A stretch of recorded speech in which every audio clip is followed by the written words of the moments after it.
La candidate de la gauche unie pour Matignon, Lucie Castet, s'inquiète considérablement du message envoyé par Emmanuel Macron auprès des électeurs en refusant sa nomination.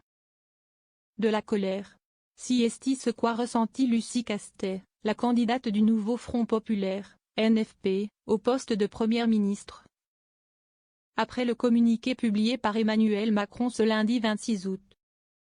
Un communiqué dans lequel le président annonce son refus de nommer un gouvernement d'union de la gauche. La démocratie ne signifie rien aux yeux du président et je trouve ça extrêmement dangereux.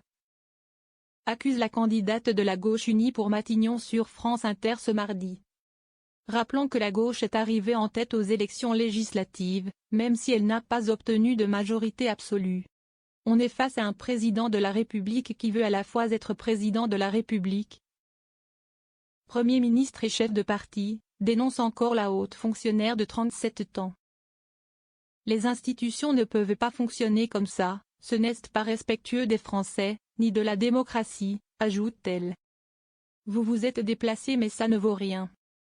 Lucie Castet s'inquiète considérablement du message envoyé par Emmanuel Macron auprès des électeurs en refusant sa nomination.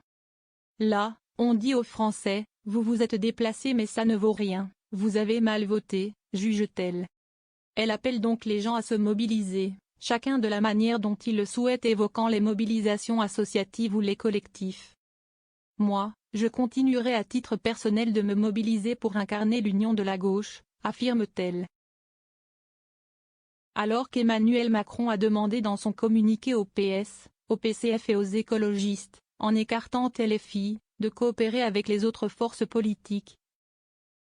Lucie Castet réagit, on l'a dit d'emblée, on sera capable de travailler avec les autres, on sera capable de faire des compromis.